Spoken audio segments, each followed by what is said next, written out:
And we're off. So thank you to everybody for joining us today. This is the walkthrough of the Helm app. A lot of you we've met in Toronto last week, and we gave you perhaps a brief demonstration at the booth. This walkthrough today is going to get us into more depth about the app, starting with kind of what it solves as a pain point right through to where it is at today and how we use it actually in our own practice. So as an agenda, we are recording the session. So if you do have to jump off early and you want to catch the end, we will be sending out the recording in the next couple of days. It's also going to be available for anyone who wasn't able to attend the call today. We're going to then start with what is Helm? We'll begin there. We'll go through a full application demonstration, and Calvin's going to lead us through that. We'll talk about some specific use cases, and we're going to leave some time for some Q&A. But that said, if you have some questions as we're going through the demonstration, please pop them into the Q&A box at the bottom of your Zoom menu. And I'm going to be watching and monitoring that Q&A box as we go through the demo so that we can answer some questions in real time and make sure that you guys are getting all of your insights, or we're going to share all the insights that we can and get everyone's question answered as we go. So let's kick right off and get started. Myself and my business partner, Calvin, are on the call here today. That's us. And we're here in Calgary, Alberta. We've had a firm here in Calgary since 2014. Our firm is bookkeeping right through to CFO level advisory. So it's that full suite of services that we offer to small to mid-sized businesses. We've always sat in the advisory space, and that really came from the fact that Calvin and I are not traditional accountants. He's a CFA. I'm a CPA, formerly a CGA. And so my experience was very operational and very diverse. Calvin's experience was also very operational. And so that was where our experience lied. So we got into the advisory space before advisory was even a buzzword in this industry. And as part of that advisory work, cash flow really became a big component to our service offering. Our clients desperately needed it for a variety of reasons. They needed it. Some of them were struggling with managing their cash. They were very new, or they were growing too fast. Other cases, it was clients who had quite a lot of cash and they didn't necessarily know how to manage it or what to do with it. So it's really a key component of the advisory services that we offer for our clients here. And so it's kind of started with the cash flow forecasting and evolved into being cash management services as well, and is really now part of our regular fixed fee client engagements. And from this is where Helm really was born. And we spent, 4.5 or 5 years really doing most of our cash flow forecasting in Excel. We did test out some other tools and simply couldn't find what we needed to serve our clients. And so, when we designed Helm and even decided to take the risk to take on developing a software program, we wanted to make sure it did a few things. Number one is it needed to do some heavy lifting, and that heavy lifting needed to be on setup and ongoing maintenance. We found when we tried to use some other applications, we had to do a lot of data punching. We were basically starting with a blank slate, which meant data punching. And for us, if we're going to data punch, I know I'll speak for myself, if I'm going to data punch, I just would prefer to data punch in Excel just because I'm faster data punching in Excel. So to have this big blank slate only to then kind of get to a more robust tool at the end, we just found that a bit overwhelming. And so we wanted to create an app that did more of that heavy lifting up front, as well as in the maintenance on the weekly or monthly forecasting. The graphical display was extremely important to us. Not only is it, kind of something that we can take a glance at and know ourselves whether or not the cash flow forecast is looking like it needs some attention, immediately or in the future. It was also important for our clients, because as we were presenting cash flow forecasts in Excel, our clients just aren't, they're not accountants. They aren't financially savvy in a lot of cases. And to present a spreadsheet just wasn't cutting it. It wasn't giving them the information that they needed, despite it all being in the Excel spreadsheet. So we wanted something that was graphically displayed. So it was really easy to see what was the forward-looking cash situation for this particular client. And then the last thing that I'll mention here is the drag and drop interface. So we wanted something that was easy to manipulate and to action off of. Because as I kind of like to say, you know, biggest things for me when I'm doing cash flow forecasting for a client is that first thing you need to see, does it look okay? And then if it doesn't, why doesn't it? Because that's what the client always asks is why is it dipping down? And then lastly, what the heck are we going to do about it? So to be able to see that and then easily determine why it's doing what it's doing and what we're going to do about it, that was a big piece of what we wanted to put into the Helm app. So let's go ahead and jump right into the demonstration. Kelvin, if you want to go ahead and share your screen and kick off the demo.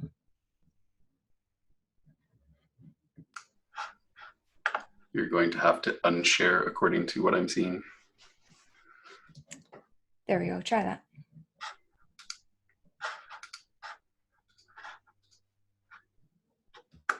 Can you see me now? Yeah, you're good. Perfect. Now I get to do all the talking. This will probably be at the start a little bit of a repeat for people that were in Toronto or have seen us at a booth. So we'll take a quick look at kind of the high level functionality, and then once we're done that, we'll dig into a little bit more in-depth use cases. So we've got a few use cases, scenarios, balance sheet entries, how to do seasonality. These are all common questions that we've been asked either by existing customers or by potential new customers. So again, as Twyla said, if there's something specific that you are looking for, feel free to ask on the question and answers icon there, and we'll try to do our best to answer them right now, because whatever works for you in terms of your use cases is actually what we want to speak to, as opposed to what we think everybody's use cases are. So that being said, I will dig right into it. We won't go through the connection through the system. So we integrate with Xero and QuickBooks Online. We're looking to integrate with other systems in the future, but those are the two that we do right now. Won't do the connection piece just for sanity's sake and time's sake. But once you do connect, you'll come into this screen.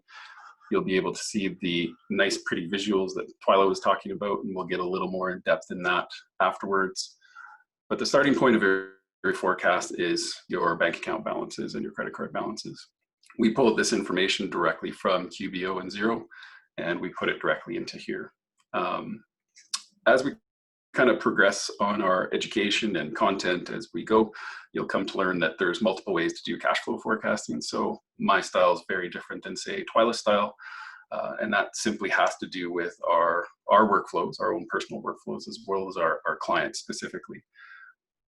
For my clients, I've got a lot of clients with accounts receivable.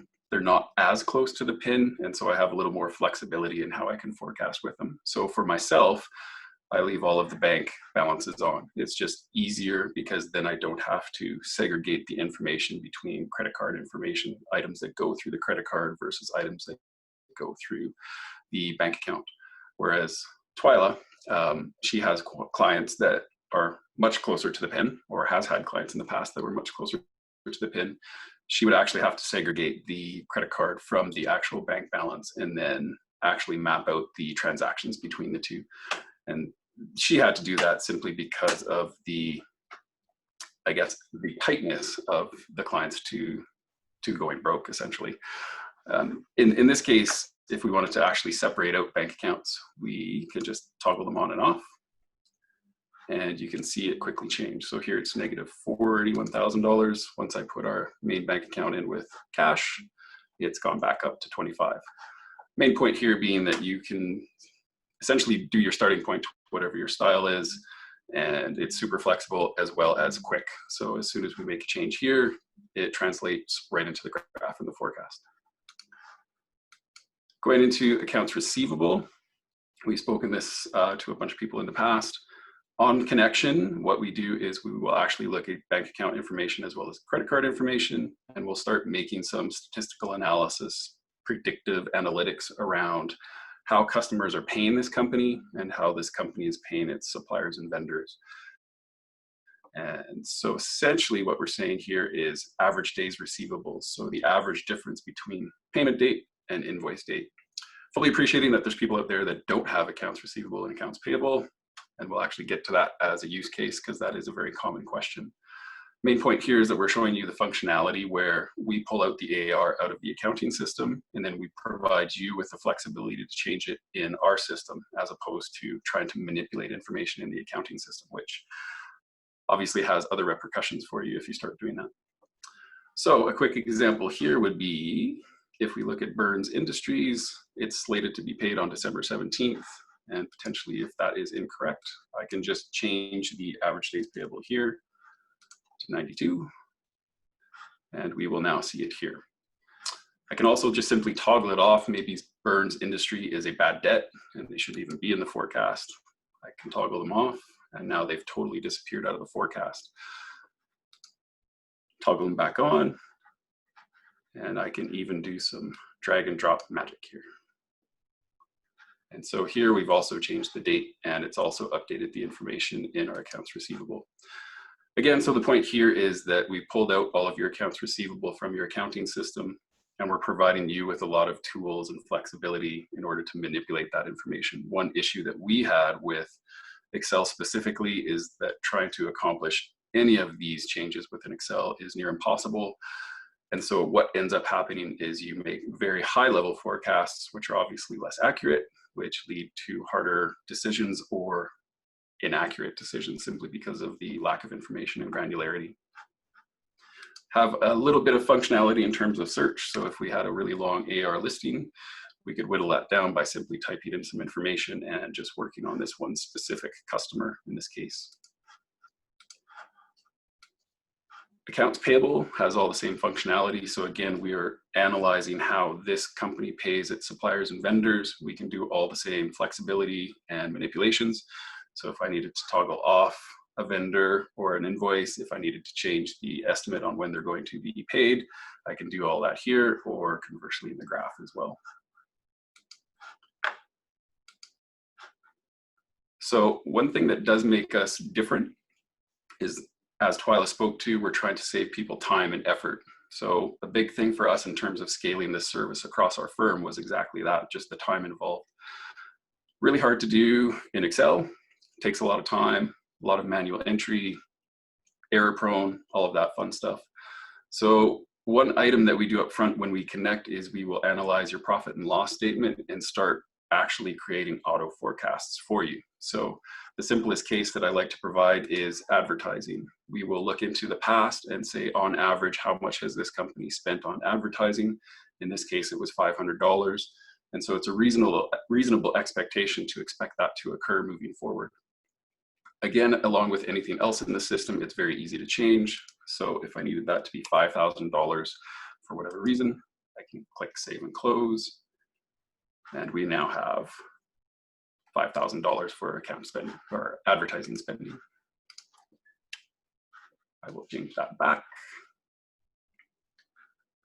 And the other item that we do that other people do not is we will actually look at customer and vendors and actually look at the recurrence and the frequency of how those payments are made and forecast those.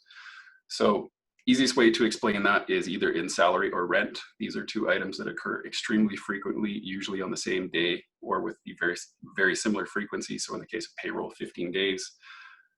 When we connect into your accounting system, we will actually look at this information and pick out the highly recurring items. In this case, Bruce Wayne is on salary. He gets paid every 15 days and he gets paid $4,500 on average. Again, you can change all of this information. So if I wanted to make this $45,000, just to make it stick out, I can do so.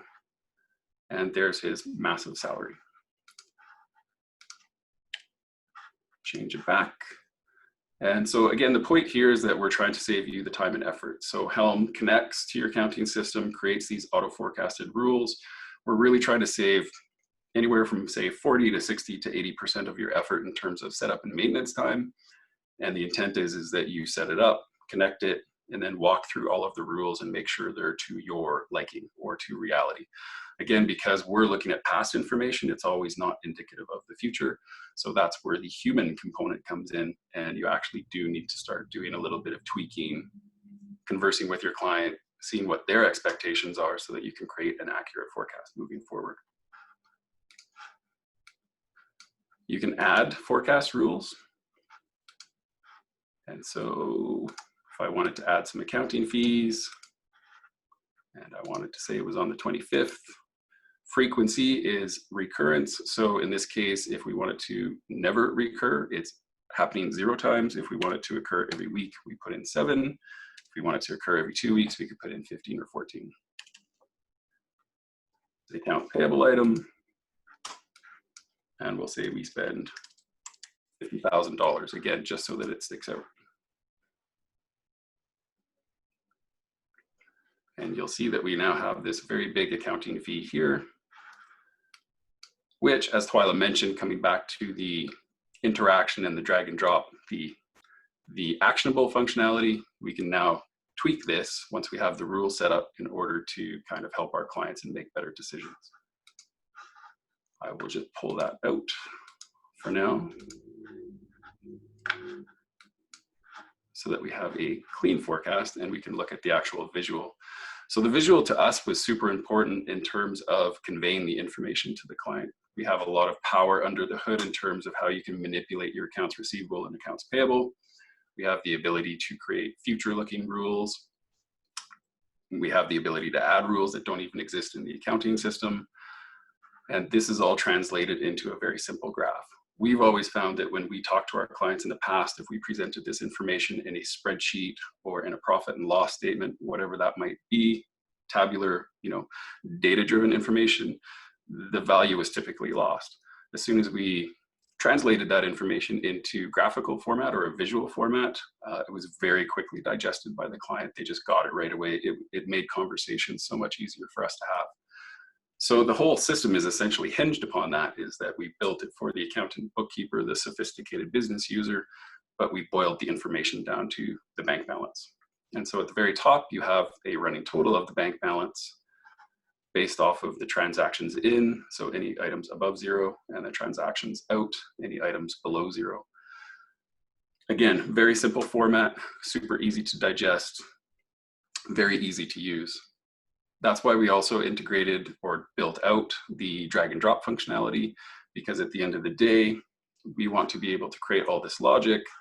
Going back to what Twyla said, if we have to hop in and out, change information quite a bit, it's actually takes a lot of work. Clicks in and clicks out take a lot of time.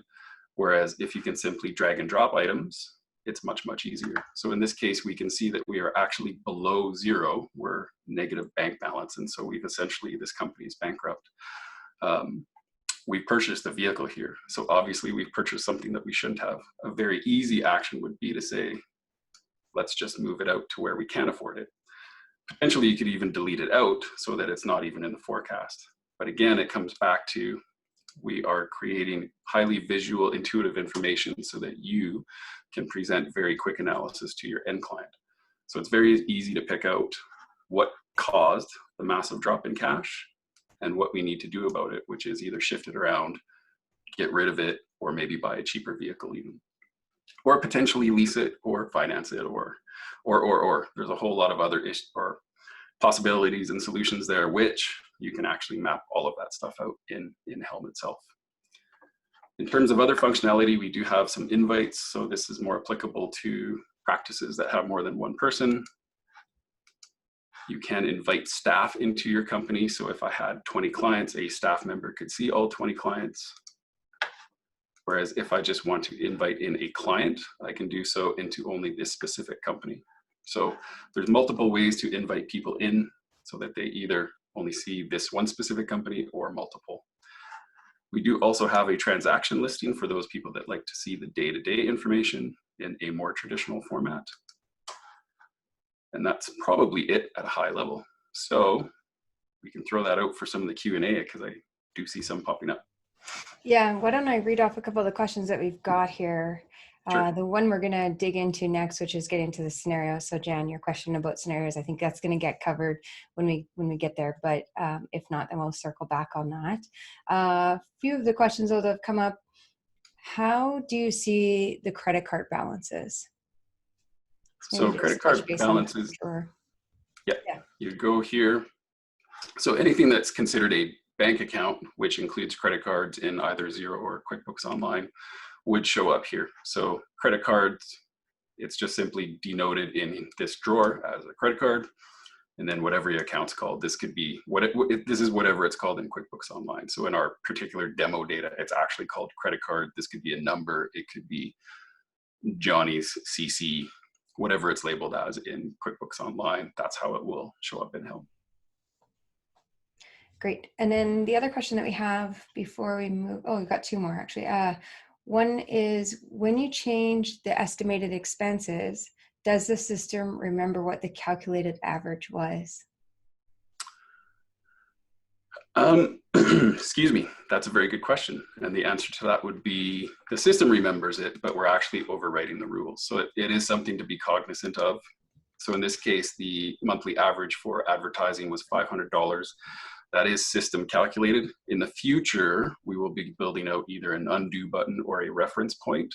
But as the system sits right now, you actually do have to remember the information that you overwrite until we can build out that functionality. Yeah, it's on the roadmap for sure. It is definitely on the roadmap. Yeah. So that was Byron's question. And then Tim had the question here. We're also going to be speaking roadmap. It's, can you consolidate two QBO files into one forecast? Yeah, unfortunately right now, not yet. And it's something that we're highly cognizant of. It's something that we would like to have. It creates interesting use cases where you've got opco holdcos, you've got a franchise with multiple locations. It would be super useful in all of those cases to have a consolidated view across entities. So it is something that we will be working towards. Yeah, okay. The next one's about scenarios, and I think that's going to get covered. That happens to be one of our use cases that we're going to dive into next. I'll make sure that this next question gets answered in amongst what you say, Calvin, and then keep asking your questions. I'm watching them here, so keep asking away. Calvin, just you go ahead and carry on, and I'll keep an eye out for the questions. I'll do my thing. All right. So the two scenario, to get to our use cases, the first one is actually scenarios, and there's two scenarios that I really wanted to cover. And one is showing how quickly you can show the difference between accounts receivable and how those can be changed and the visualizations around that, as well as the other one would be, say, changes in forecasting rules. So if we needed to create higher expenses, as an example, we were hiring an employee, showing the visualizations around that. These are super powerful tools. I actually did one literally 2 weeks ago for a client. And it was super useful for looking out into the February-March period in terms of where our cash position was going to be relative to our line of credit. And it was shockingly fast, as surprising as that sounds. So the way to create a scenario is you click on the Create Scenario button. This information will pop up, so we'll put in AR changes. And we will leave the color at purple. You can create any color you want and click OK. In this case, we'll just leave it as purple. Click Save and Close. And what happens with Helm that is maybe a little bit more unique or different than other systems is we are creating exact duplicates of our base case, and the data is totally independent. So any changes that I can make in a base case, whether it's toggling on or off bank accounts, changing accounts receivable, changing accounts payable, or creating different forecasting rules, I can change all of those in the scenario without affecting the base case. And that allows us a lot of flexibility in terms of showing variances and differentials.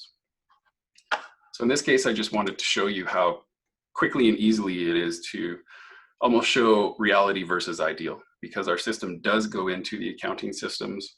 It looks at historical information and it does say, on average, how does a customer pay this company? So we have all of these essentially historical average days receivables for each customers. The reality is most people don't pay on term or on time. And so a very good use case would be, how can you show your client what their life would look like if they did pay on time? And so it's as easy as simply changing these average days receivable to proper term. And so I will just change a few, and we can already see the graph quickly changing. So essentially what I'm doing here is I'm saying, what if these particular clients paid on 30 days, which I'm assuming in this case is the actual due date. And by only changing those three numbers, I can now see that this person would have around $2,000 to $3,000 more in their bank account. For us, that's a really, really good use case for the system, because it's literally conveying to the client, if you change your process in order to collect quicker by using maybe, you know, the pay now button or invoicing on time or whatever those processes might be, your professional advice is that by doing that, you can literally put $2,000 to $3,000 more into your client's bank account. It's a very, very good use case for scenarios, and specifically scenarios in how we utilize our information. So that is one area. Anything that we do on the AP side would be the same. So in theory, I could change out, say this to, actually I will change this one out to a really, really large number to push it out. And again, we can quickly and easily see that differential. So now the two graphs are even farther apart because we've pushed out a payable. And so again, going back to Twyla's point of, we wanted a system that provided quick insights and actionable insights. This is exactly what we're showing here. We're saying that, well, if we move these AR items by collecting sooner and we maybe push back on some payables, this is where we would be in terms of our cash balance, and this is how much better off we would be. So in the case of looking at this truck, we can actually now afford the truck by collecting sooner and paying later than in our base case. So I will just delete that one out. And so the next case would be, we need to add. Calvin, oh, sorry, can I just interject here with a quick question that it's related to those scenarios. So we had a question saying, actually I have two scenario questions. One is, can you lock down the base case? Yeah, and it's on the roadmap to lock down specific cases. What you can do right now is invite users into a specific company, and you can say they can modify it or not. So essentially that's read-only or editable, but that's across the whole system. So if you create a user on a read-only invite, that means they can't change anything. Whereas it's an interesting situation, because it's probably about 50-50, where some people want their client to actually change and edit the actual forecast, whereas the other 50% don't. Me personally, I always like to lock my clients out, but that's just because I like to control the data and the forecast. It also creates a little bit more dialogue with the client, where I can say, look, if we want to change this, I kind of need to know the reasoning behind it, what that looks like. And I usually reach out for some dialogue around that discussion, or that point, have a discussion around it and get more information, which is always more valuable in terms of the forecasting piece. Yeah, okay, thanks. And one other scenario question, and then a question that's going to lead into your next use case, is how many scenarios can you add? For sure, that's a great question. So you can add as many scenarios as you want. So if I wanted to add 3 scenarios, I just keep clicking on the good old create scenario button.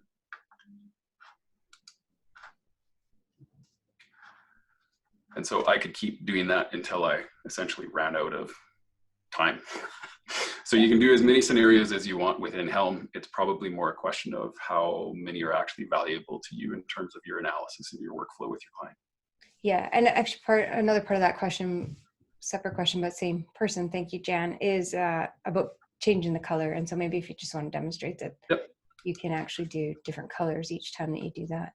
So I made these purple just in the sake of time, but if I wanted to change them, I can go up to click these 3 dots, click the edit button, and I have the good old color tool here. We've got preset colors that you can pick, or you can literally create your own. I would click OK to keep that color, and then save and close. And now the forecast is this light green. You can't see it up here because the forecasts are all the same. If I wanted to get rid of some of these lines up top though, so this forecast still exists, I've just turned it off in terms of the running cash balance line. Now we can see this particular item. Great.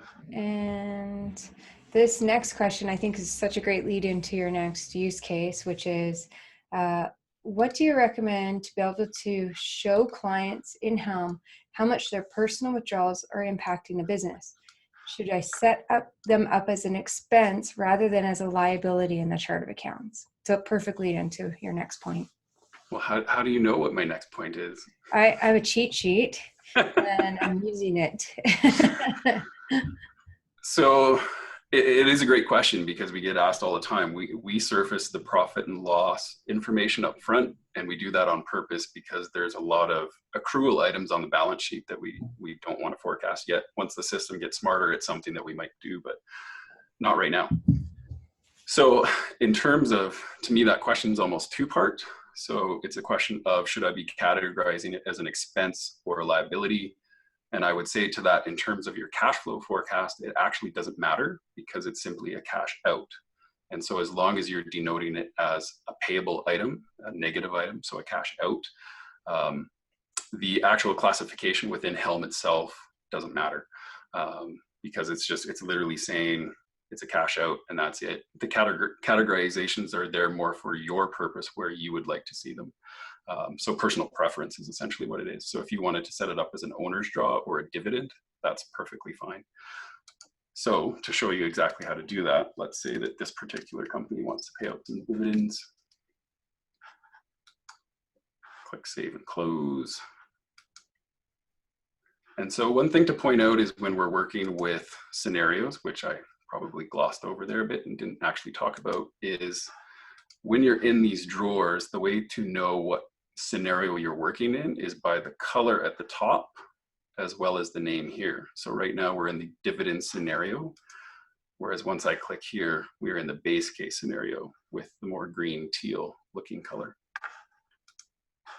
So if I wanted to show in this case how we're doing a cash outflow in terms of an owner's draw or a dividend, I would simply go up here. There's a dividends paid account. And for the sake of sanity, we'll just say it's Acme Corp. If you had your owner or actual company in your accounting system, it would show up on here. We pull out all of the contacts into Helm. If they don't exist, you can actually create your own contact within Helm. Thing to note there is we don't talk back into the accounting systems yet. So any new contacts you add in Helm will not show up in your accounting system. In terms of the timing, maybe I want this to happen at the 25th of every month, and maybe I want it to happen every single month. And so in that case, I would set my frequency, which is in days, to 30. If I wanted it to happen every 2 weeks, it would be 15. If I wanted it to happen every quarter, it could be 90. Or if I wanted it to happen every year, it would be 365. So we'll put it to 30.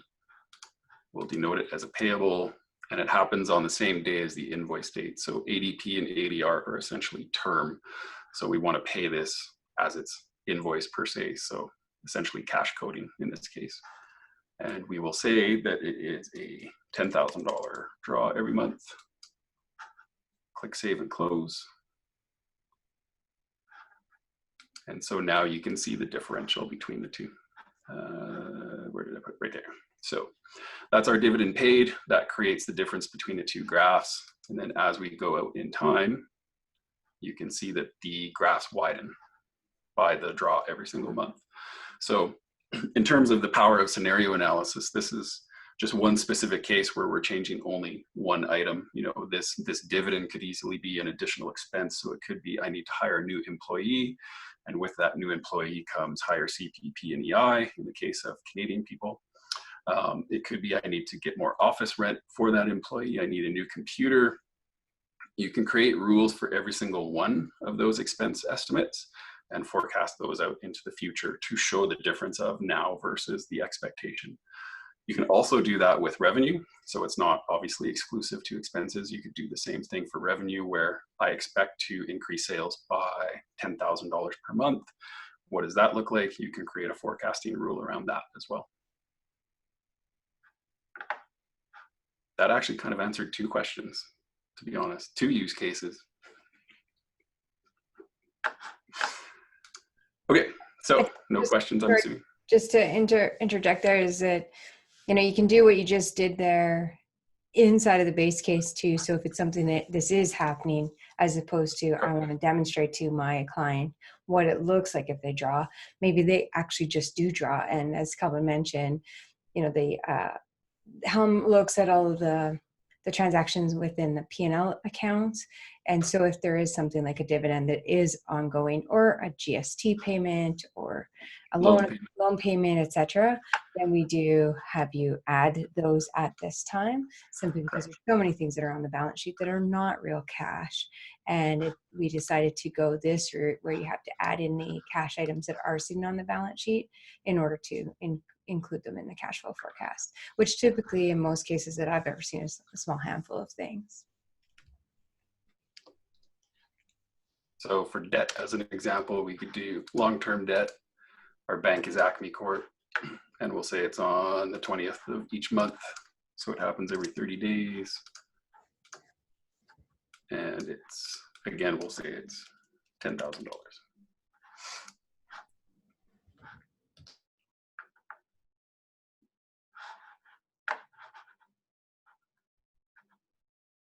And I can't remember where I put that now. There we are. So there's the debt payment. And again, if we go over time, it will be right there. So every single month in your base case, you now have a visual around what that debt payment would look like. The one thing to keep in mind is that because we surfaced the profit and loss statement, we will be picking out interest payments. And so when you're handling something like a loan payment, it might actually, some people might categorize interest and principal independently. And so that is something to be cognizant of, is that if your financial statements have that, you want to be sure that you're essentially making the interest and principal match to the total payment, or eliminating one of them and having just the total payment in one line item or forecast item. Yeah, good point. I think before you move on to the next one, there's another question here. Sure. Tim, this is a great question. The question is, are there dependencies coming for things like sales tax owing that would increase, basically saying it's modeled to the sales as a sales increase, or for, say, corporate taxes owing?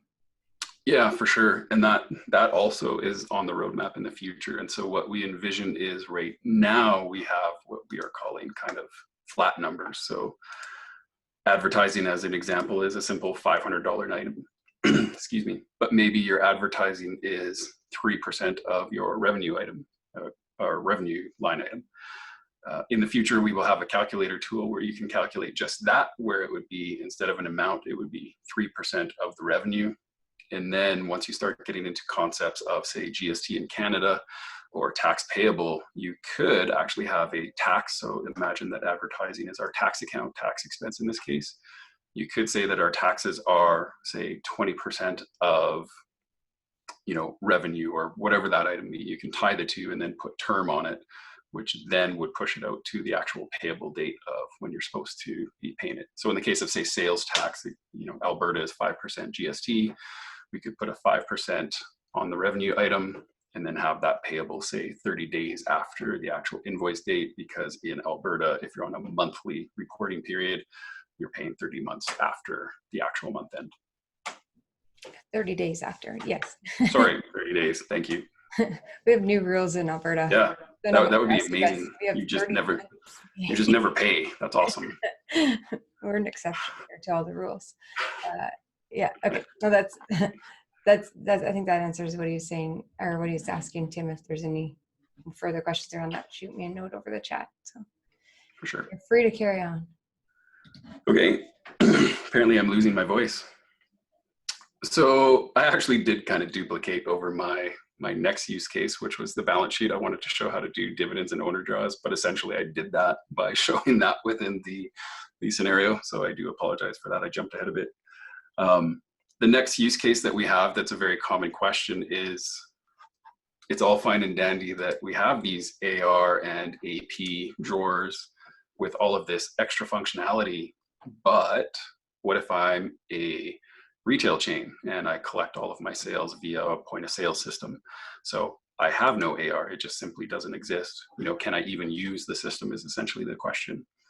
And the answer to that is you can still use the system. Your accounts receivable will just simply be blank, and your revenue items will be caught in the profit and loss statement.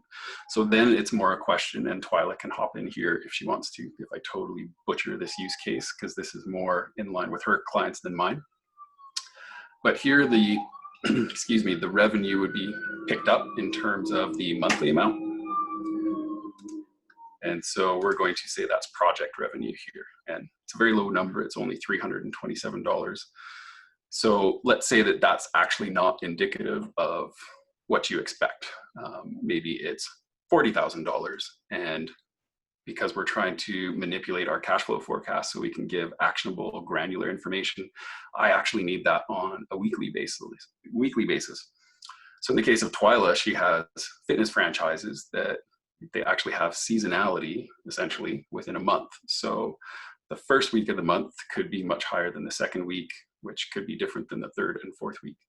So the way that she models that out is by creating individual forecast items. So we'll go to project revenue. I will use good old Acme Corp. And what she does is she puts her forecast at the end of the week. So say a Friday or a Saturday, likely a Friday, because that's actually when the cash would come in. The reason that she does that is to be conservative, because if we're making these more higher level estimates and we put it on a Monday, it might actually be too soon. You would be anticipating the cash coming in the door potentially before it actually does. And we always want to use a little bit of conservatism in our forecasts. So we would push that out to the Friday.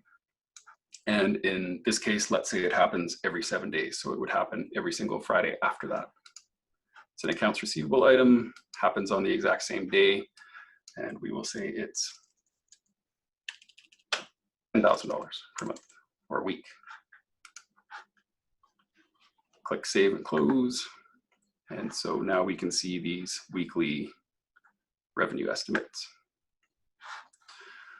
So in order for her to capture that spike on the first week, we would want to create a rule on the exact same day. So December 27th for Acme Corp. And this one will recur every 28 days because it would be every 4 weeks. Accounts receivable item, and we'll say it's another $10,000. And so here you can see that it's doubled up on this particular week, but not in this week or this week or this week. If we scan out to say the 3-month time frame, we can see that there's the 2 spikes every 4 periods. And so now essentially what we've done is we've mapped out weekly revenue with a little bit of seasonality. So 1 week is higher than the other 3 weeks. We could add another rule that, is even somewhere in the middle, so maybe there's the 2nd or 3rd week has a little bit of a bigger spike. You could also add another rule to do that as well. Did I totally butcher that, or is that okay?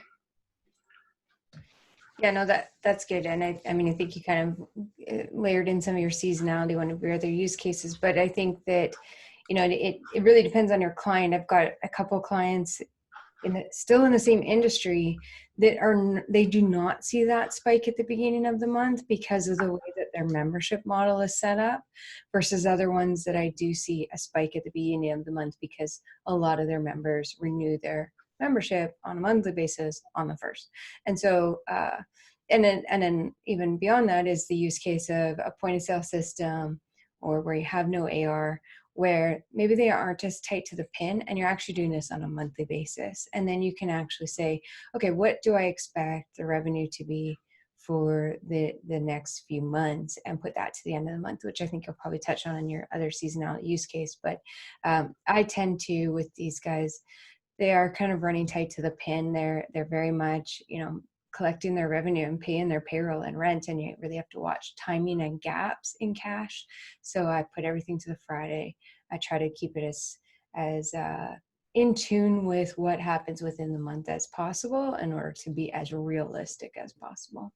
Yep. And I think a non-product related point there is to speak to conservatism. Typically what we do in general, speaking to that point, is we'll put the sales numbers as far back as we possibly can and the expense numbers as close to now as we possibly can, because in doing that, it essentially creates a conservative forecast, which when you're trying to manage cash flow can actually be pretty important depending on how tight to the pin your client is.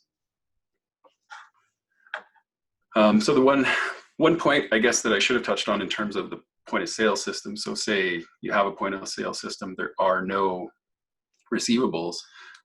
Another question that we often get asked in terms of a use case would be is, well, I also don't have any payables, so I'm doing cash coding. Simply, I pay stuff on my credit card, or it just rolls through the bank account and I code it on exactly that date. There's no actual invoice in the system. So this AP drawer and this AR drawer literally are not useful. And that's totally okay as well. Essentially what will happen is there will be nothing in the AR drawer and there will be nothing in the AP drawer. And much like we walked through with the weekly revenue forecast, all of your future looking information will be contained in these forecasting rules. And so it's just a question of making sure that, say, advertising expenses does line up with whatever you've been spending on advertising expenses for the last month. Tweaking that number, saving it, letting it forecast in the future. Potentially you have multiple vendors in the case of, say, software rentals. And so they could pop up here. You can get really granular in terms of the timing. So essentially you don't need AR or AP to actually make a forecast. You just need to know when the actual event is going to happen. And our system will be able to handle that if you know that information. So the next item that I would like to talk about is seasonality. It's one that we get asked a lot. It was very similar to the use case of seasonality within the month by week, whereas what Twyla was just speaking about with my clients, I can operate at a little bit of a higher level. And so the forecast is more around monthly events. And what does that look like on a monthly basis? So in my case, what I like to do for seasonality is create a forecast rule, project revenue. We'll say that it happens at the end of every month, and it happens every month. Accounts receivable item, and again, I'm putting it at the end of the month to stay as conservative as I possibly can. So in this case, we'll say it's a $20,000 per month revenue item.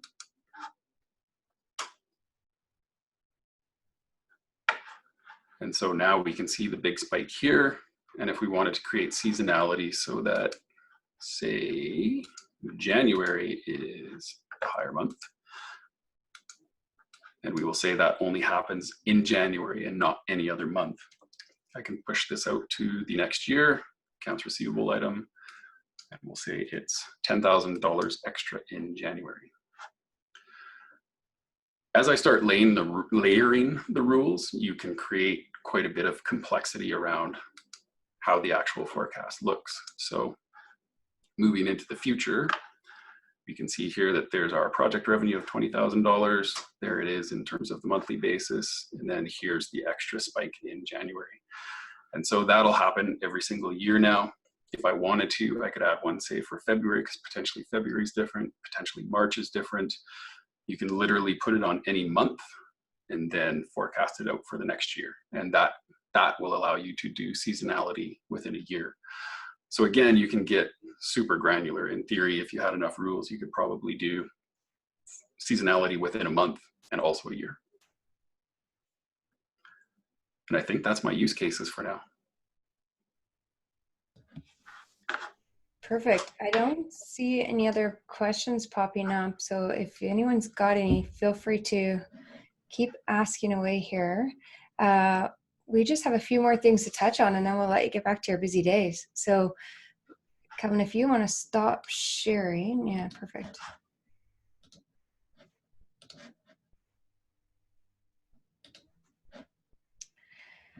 So a couple other things that we just wanted to highlight with respect to the app. Actually, one thing that we didn't showcase is where you can flip in and out of the different companies. That just dawned on me now, that you can go up, to the corner and flip between your different companies if you've got multiple companies that you're using in Helm. Random thought that just popped into my head, but noted for next month. we do have a 15-day free trial. So if you go to our website, you can kick off that 15-day free trial. Kelvin specifically spends a lot of time doing one-on-one onboarding with users. And so this can look very different from one case to the next. In some cases, Kelvin's sitting and helping them get their initial integration done and making sure that they understand the information that's been populated. In other cases, we've had users that say, let me do that. Let me play with it for a bit. And then I want to be able to talk with you about some of the specific use cases that I have for my client, because we do find even though we are all doing accounting and bookkeeping, that we sometimes just each do something a little bit differently. And the last thing that we want is for you to be keeping track of something in your head that you think can't be recorded in Helm. And so I really like being able to offer that to our users to say, get it set up, play with it a little bit. Let's jump on a call. If you've got some questions, then let's walk through that and make sure that you're capturing everything for your client properly in the cash flow forecast. So that's kind of some of our onboarding and our one-on-one support. Right within Helm, we do have Intercom, and we find that that's such a great tool to be able to pop in there, shoot us a note. We're all kind of monitoring that and making sure that you get answers to your questions as soon as we can get to them, whether it's something that's more about cash flow forecasting, or it's more of a technical question that our development team needs to take a peek at. Please utilize that within Helm. So, and then one other thing that I'll just mention, in case you didn't hear about this when we saw you at the booth at QuickBooks Connect in Toronto, we do monthly webinars around cash flow. And we have, to be honest, so far we've done 4 of those, Kelvin, and we have not once even shown the Helm app. These webinars are specifically about our experience with doing and delivering cash flow as a service for our small business clients. We started these webinars about 5 months ago, and we started with where to start with cash flow, the different types of cash flow forecasting, went into some complications, went into some cash flow conversations. The most recent one we did, which was at the beginning of December, was about pricing and packaging and delivering that cash flow as a service to your clients. And so these are ongoing webinars. If you have some interest in seeing those original 4 episodes, please let me know. You can shoot me a note as I'll send out the recording to this webinar, and you can shoot me a note, and I'll make sure that you get those in your hands to watch over the Christmas holidays. Maybe that's your Christmas holidays, watching us do the cash flow queries webinar series. And then we will pick those up again in January and continue on with a few more episodes, simply, like I say, sharing our experience around cash flow and even some advisory components in there. So. And then the last thing is where to find us. We are pretty active on social and online. There's our 2 email addresses there, as you see. And then we have a Helm community, which is simply a Facebook group on Facebook that is really intended for sharing all things about not just cash flow, but about advisory and even tech stack, etc. So feel free to join up for that community group. Sometimes we can get some great dialogue going on there, and it's just nice to have a resource and some other like-minded professionals who are in this space that you can talk with. I think, is there anything else that you want to add, Calvin? I think that's everything. Nope, I do believe that's all. Perfect. Well, thank you everybody for joining us today. Thanks for taking time. I'm sure you're all trying to get your heads above water after being away last week. We appreciate you jumping on this call. If you have any questions, be sure to let us know. We'll send out the recording, and happy to support you any way we can in taking Helm for a test drive and seeing how it works for your practice and for your clients. So excellent. Happy holidays, everybody, and we hope to talk to you soon. See you guys. Bye.